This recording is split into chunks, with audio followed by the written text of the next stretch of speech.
will get me through. Just tell me I can do this too. For everything we fight to never lose. 'Cause everything we want, oh, is everything we need. Just like I need you, oh, it's just like you need me, oh. Strength unknown, don't you bail on me now. I got the world on my back and my hand on the crown. Strength unknown, don't give up on me now. You got 500,000 eyes staring you to the ground. Now I won't do this alone. Now I won't do this alone. Without my strength unknown. Without my strength unknown. Strength unknown, don't give up on me now. You got 500,000 eyes staring you to the ground.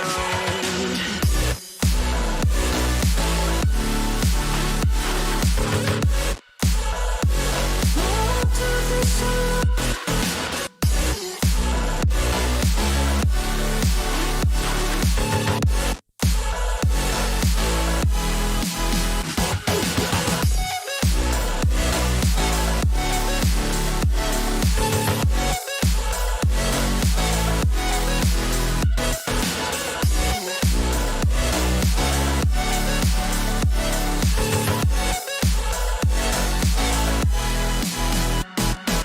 Tell me I can run to you. Promise me a rendezvous. Just tell me I can stand the truth. For everything we hope to never lose. 'Cause everything we want, oh, is everything we need. Just like I need you, oh, it's just like you need me, oh. Now I won't do this alone. Now I won't do this alone. Without my strength unknown. Without my strength unknown.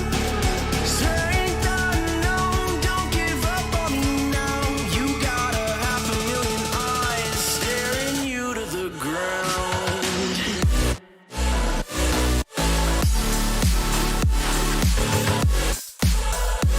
Now I won't do this alone.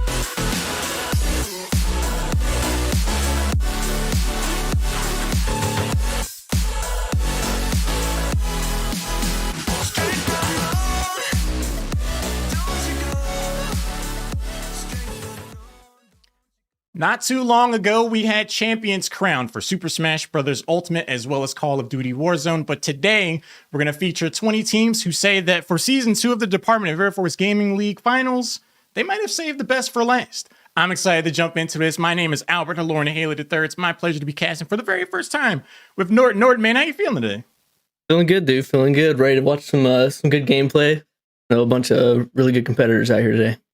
I think we're going to see some incredible games. You and I had a chance to check out the warm-up game. Everyone looks to be poised and ready to jump into the overall action.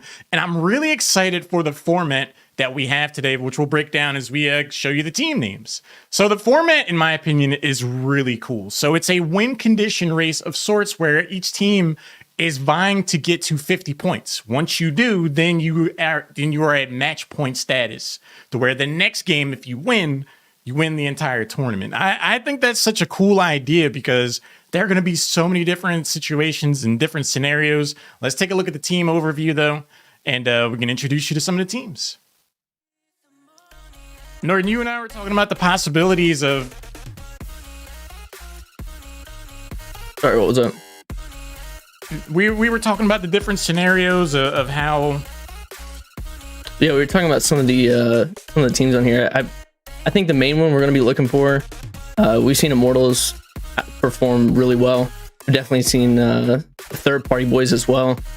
Going between the two different maps, I have a feeling we're going to see two different types of play styles. The new map really adds a new mix from World's Edge, so you don't really see mainly because the entire map is slanted. So the whole movement system of being able to have high ground is going to be key for majority of these games.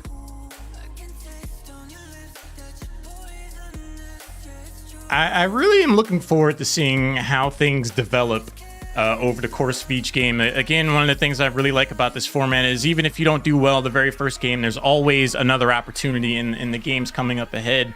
And just because a team gets to 50 points in one game, there's still at least one final chance for all the teams that have something to say about whether or not they're going to be able to crown themselves as champions here for the Season 2 finals. Sure. Yeah, one of the things that I think is really cool is that we're going to be switching between two of the maps. So we'll see Storm Point, the newest map. You and I were talking, Norton. You're a big fan of the new map, right?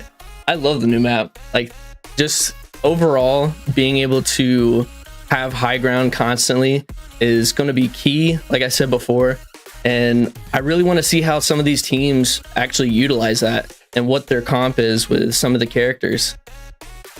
Yeah, I really like the grav cannon, like you said, like we were talking earlier, brings a lot of mobility, able to rotate a lot differently. But we're also going to see World's Edge, which definitely has its own ebb and flow. And do you think we can see instances where teams take entirely different compositions just based off of what map that they drop into? Yeah, definitely.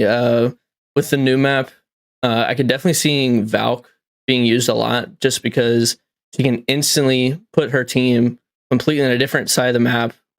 Like I said, keeping the high advantage. And then with World's Edge, high mobility champions, you've got Pathfinder, you've got Octane. Being able to get those the buildings on top of those quickly is definitely going to be something to look out for. Sure. The thing that I'm really keeping an eye on, and we saw how big of a part it played even in just the warm-up game leading up to today's finals, is the timing and usage of Gibraltar's ability. Dropping the bubble too soon could entirely dictate the terms of how the rest of the team fight's going to go. So in terms of watching the overall strategy, when a team wants to get aggressive, when they want to try to back away, the use of Gibraltar's ability is going to be huge, as well as the concept of the third party. I'm really looking forward to seeing how longer engagements play out, because you and I were talking, it's like if your team fight goes over 30, 40 seconds, there's probably someone looking to come inject themselves into that conversation. So there's going to be a lot to watch out for. For sure, definitely. As far as the you mentioned Valkyrie being a very strong option. The meta has definitely been evolving to a degree. Do you think we're going to see a lot of caustic play? Actually, that's a good point to bring up. If they're playing World's Edge, I could definitely see caustic being played a lot more, simply because you do have the indoor gameplay a lot more frequently than on the new map. Mm-hmm. I could definitely see even some Watson gameplay, actually, just because you see a lot of Gibby players. And of course, her ult being a cancellation of his ult, and then being able to take high ground, it could definitely change that entire play style. But like you said before, using Gibby's bubble, being able to bait it out sooner than when they actually need it, and cancel a lot of people's rotations, especially putting them in a better position to win the game. Resource management is going to have such a big part to play. And for added context to the overall format, each kill in each game counts as only 1 point. First place will come away with 12 points, and I believe it breaks down to where like second gets 9 points, and it descends from there. With that format, Norton, do you think we're going to see teams be more aggressive and try to get as many kills as possible, or do you think we'll see them more play for overall placement? I could definitely see, honestly, based on where they land, if a team's looking for KP, which is early kill points, I could definitely see people trying to rack up early points, getting those kills early, so then they could just play circle, not really have to be so aggressive mid and late game, to where they can constantly control just overall movement. Otherwise, I could definitely see other teams just playing more circle-wise, being able to move from cover to cover, getting loot as they go, and then being able to look for that glorious third party that we were talking about.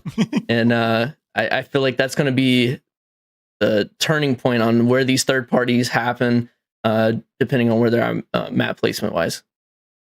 I'm really looking forward to how the games play out, in large part because I had the pleasure of commentating the Warzone finals not too long ago, which in my opinion is on the opposite end of the spectrum. It's a public kill race. You drop into a public lobby.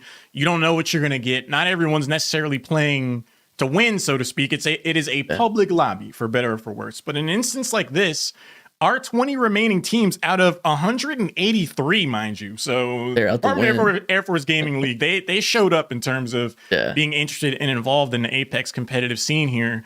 Everyone is playing competitively. There is no casual, we'll just drop in and run around. And like every person that you run into are your direct competition. Do you feel that there's an added level of pressure in a situation like that where you're like, even in comparison to a ranked game, where you're like, I'm trying to get diamond, or I'm pushing for Apex or anything like that. When you're in a tournament format where it's like, we need to get points for this round, do you feel like there's an added amount of pressure there?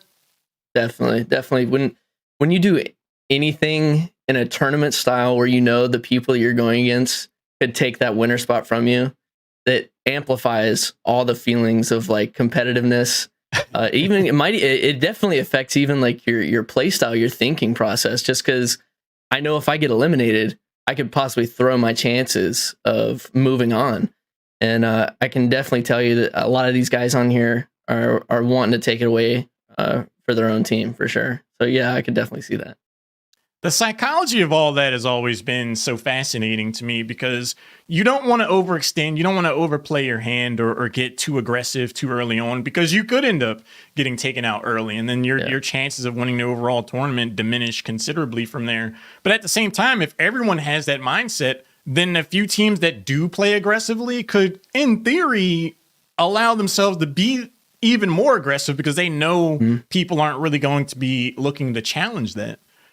You and I were watching the warm-up game, and one of the teams that were featured on the Air Force Gaming website, which you check out and read the article, by the way, the Immortals. We only saw 2 of them drop into the warm-up game, and I feel like they struck a really good balance of not being super hard in the paint in terms of being aggressive, but at the same time, when they knew when to put that offensive pressure on. So I think we're going to see a lot of sharp decision making out of the teams today. But we're getting into game number 1. Here we go. Looks like it's a left to right across the center, but we already see some teams dropping, heading up towards trials. Curious to see where everyone starts to break out. You're definitely going to be seeing a lot of people go frag, just because that's your high tier loot. I'd be interested to see where the circle goes, actually. That'll tell you a lot on positioning wise. And the loot race begins. Checking out Team Ferda here. Find a little bit of PvE content to deal with. Shouldn't be too big. Get some of those early attachments for sure. Vault P2020, not exactly the most ideal of loadouts, but it'll get the job done in a pinch. Yeah, that is true. That is true. Taking a look. I think a lot of people honestly sleep on the RE45. Like that pistol, actually, it'll definitely set some people down. Yeah, I definitely agree with that. It's not necessarily an R99, but if you're in your first, even second engagement, for sure, you can come around a corner and really wake somebody up. People only have 50 armor, so it's not too easy to crack. But it looks like most of the teams, we haven't seen too much action out of the gate necessarily. I feel like everybody's trying to get a feel, like kind of settle in. Definitely going to be feeling a little amped up. I mean, it's tournament. Like, this means a lot for a lot of these guys. So I have a feeling a lot of them are going to be playing a lot slower for the first couple rounds. Definitely get a feel for the whole momentum of the game. I'm waiting for the gloves to come off, because whenever you do see a tournament like this, there is always that, like, all right, let me see how everyone's playing. But then it's going to be that one team that goes super aggro and just knocks someone out immediately. That team that gets eliminated, they're going to be like, okay, it's like that. All right, next game. Yeah, exactly. I'm coming back strong. Yeah. So we could see some rivalries and whatnot develop. Pathfinder. So it looks like Pathfinder, Wraith, Gibraltar. How do you feel about that lineup in terms of a comp?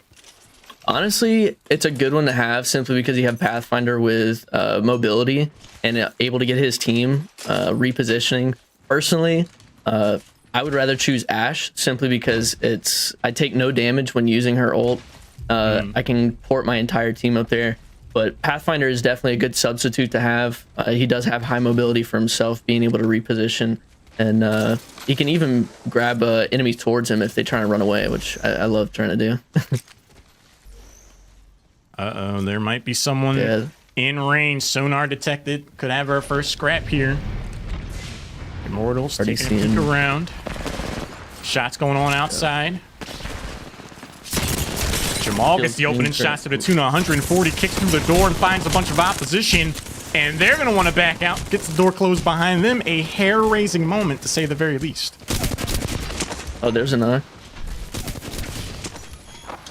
Tragic Rush potentially getting their team on the board. Jumping to a different position. Oh, not able to save Astronate.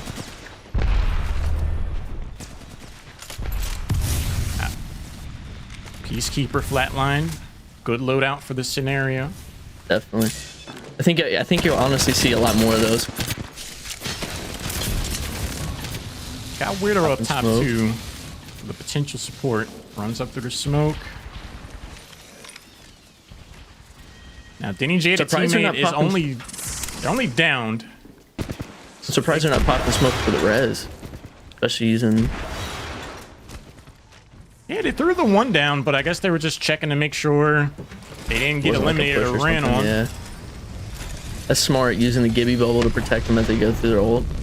Okay. Definitely a good move. Here we go, seeing Valk being used to her highest potential. That's what I was talking about earlier, being able to use her to get out of the sticky situations, reposition your team to a better advantage. Definitely a good way to use her. Great synergy there. You and I were talking about the idea if a fight runs long, you don't want to get third, fourth, fifth partied. Right. They pick up their you saw teammates' Ash's banner. ult right there. Right on top of the building. Pushes, and now they have high ground. Push them right off the top. Taking Ashen over to go for broke Zesty Nacho on the receiving end. Art is going to go ahead and get the down there.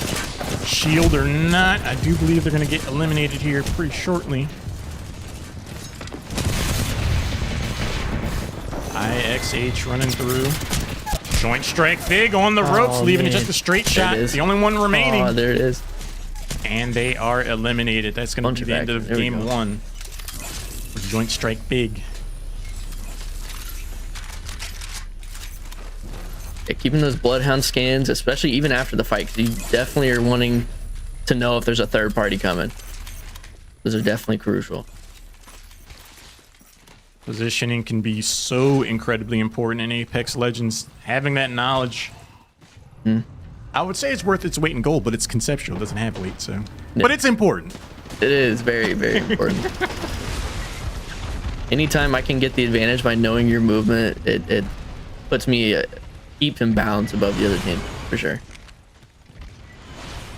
Looks like the goons are aiming down sights on finish another this duo team. off, yep. Heavy bubble goes out. Long range crack with the flatline. Steady shots. Kaizen does have their ult available. Sonar detected going out. Bloodhound knows the approach is there. Taking a moment to tap up the shields. Now they're running across in the opening. I was wondering if they get third partied, and yeah, they're getting lit up now. They had the blood goggles on. Sometimes you get that tunnel vision.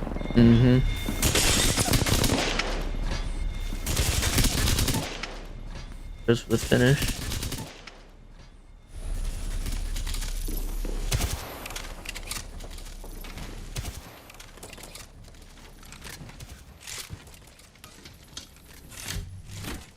An all-out brawl right here. We had what, 3 teams?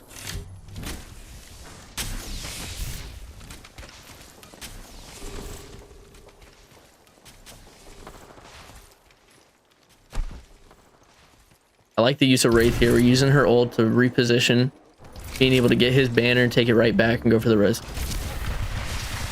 So here, Wraith taking the portal back, going up for the res on the roof. Good moves, good moves. Using the Valk ult, perfect. This is another instance where we are really seeing the value of having Valkyrie in your overall lineup. In a competitive format like this, having that escape option just to say like, okay, it's time to get out of here. Let's reset the overall situation. It's definitely paying off for teams.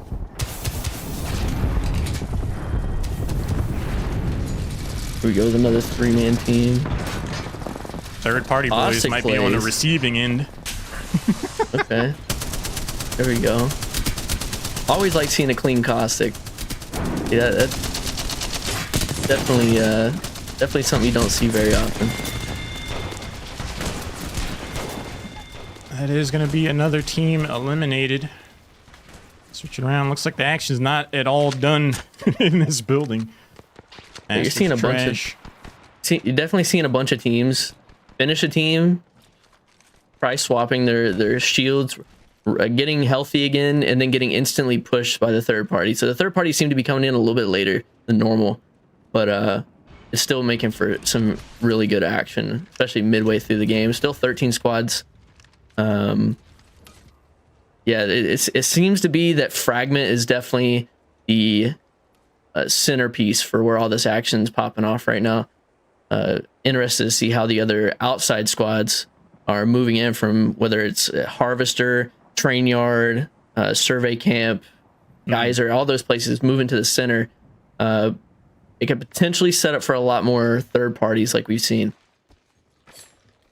I'm really looking forward to seeing where the final circles end up being, just because we've seen the value of Valkyrie in terms of getting in the right position, but I also think that Caustic could have a huge part to play here in terms of locking down key buildings, really dictating the terms of how a team can engage or potentially even disengage.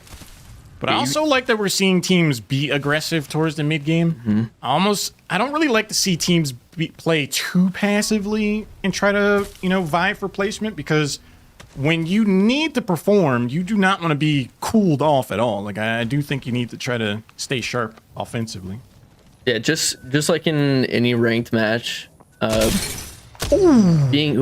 took a complete shot there. Being able to get that early KP definitely sets you up for how you want to play for the rest of the game. You get to actually set the pace there.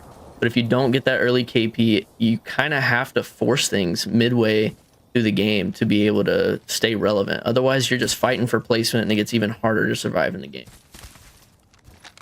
E-Bugs has a sniper on the lineup. Darth Elric tipping their hat to somebody across the way. Oh, yeah.